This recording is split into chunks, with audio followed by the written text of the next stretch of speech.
ଜଳସେଚନ ବିଭାଗର ଅଧ୍ୟକ୍ଷଣ କୁବେର ସରକାରୀ ବାବୁ ପ୍ରଭାସ ପ୍ରଧାନଙ୍କ ଓଡ଼ିଶା ସମେତ ପଶ୍ଚିମବଙ୍ଗରେ ରହିଛି 106ଟି ପ୍ଲଟ୍। ସରକାରୀ ଚାକିରି କରି ବାବୁ ପାଲଟି ଯାଇଛନ୍ତି କୁବେର। ଠୁଳ କରିଛନ୍ତି ଆଖି ଖୋସି ଦେବା ପରି ସମ୍ପତ୍ତି।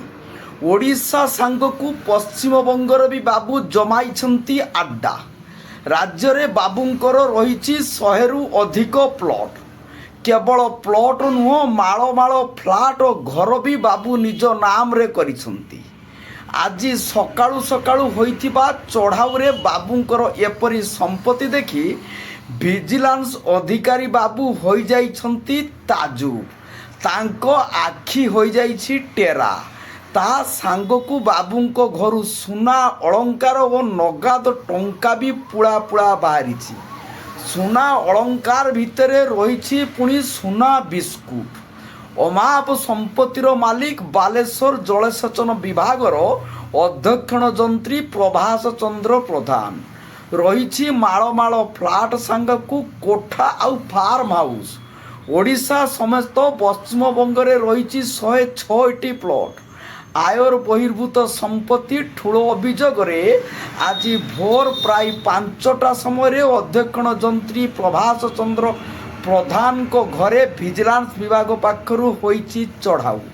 ଭଦ୍ରକ, ବାଲେଶ୍ୱର ଓ ମୟୂରଭଞ୍ଜ ଜିଲ୍ଲାର ଭିଜିଲାନ୍ସର 8 ଜଣିଆ ଟିମ୍ ପ୍ରଭାସଙ୍କ ବାଲେଶ୍ୱର ଥିବା ଘର ସମେତ 7ଟି ସ୍ଥାନରେ ଏକକାଳୀନ କରିଛି ଚଢ଼ାଉ। ଚଢ଼ାଉ ବେଳେ ପ୍ରଭାସଙ୍କର ଜଳେଶ୍ୱର ଥିବା 5 ମହଲା ଘର, ଜଳେଶ୍ୱର ଲୋକନାଥପୁରରେ ଥିବା 17 ଏକର ଜାଗାର ଫାର୍ମ ହାଉସ୍ ଜଣାପଡ଼ିଛି।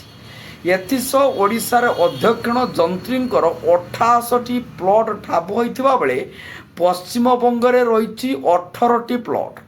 ଚଢ଼ାଉ ବେଳେ ପ୍ରଭାସଙ୍କ ଘରୁ ନଗଦ 10ରୁ 15 ଲକ୍ଷ ଟଙ୍କା, ସୁନା ଅଳଙ୍କାର ଜବତ ସହ ସୁନା ବିସ୍କୁଟ ଜବତ କରିଛନ୍ତି ଭିଜିଲାନ୍ସ ଅଧିକାରୀ। ଚଢ଼ଉ ଜାରି ରହିଥିବା ବେଳେ ବାବୁଙ୍କର ସମ୍ପତ୍ତିର ଆକଳନ କରାଯାଇ ପାରିନାହିଁ।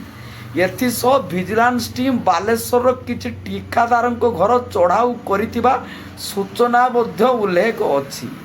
ବାଲେଶ୍ୱର ଜଳସେଚନ ବିଭାଗରେ ଦୀର୍ଘ ଦିନ ଧରି କାମ କରି ଆସୁଛନ୍ତି ପ୍ରଭାସ। ପ୍ରଭାସ 2007 ପର୍ଯ୍ୟନ୍ତ ବାଲେଶ୍ୱର ଜଳସେଚନ ବିଭାଗର ଏସ୍ଡିଓ ଥିଲେ। ପରେ ପ୍ରମୋସନ୍ ପାଇ ଜଳସେଚନ ବିଭାଗର ଅଧ୍ୟକ୍ଷଣ ଯନ୍ତ୍ରୀ ହୋଇପାରିଥିଲେ। 2000ରୁ 2020ରୁ 2021 ମସିହାରୁ ବାଲେଶ୍ୱର ଜଳସେଚନ ବିଭାଗର ଅଧ୍ୟକ୍ଷଣ ଯନ୍ତ୍ରୀ ଭାବେ ତାଙ୍କୁ ମିଳିଥିଲା ଦାୟିତ୍ୱ। ଜ୍ୟୋତିରାଦିତ୍ୟ ପାତ୍ରଙ୍କ ରିପୋର୍ଟ, ବାଲିଆପାଳରୁ ଜନତା ଏକ୍ସପ୍ରେସ୍।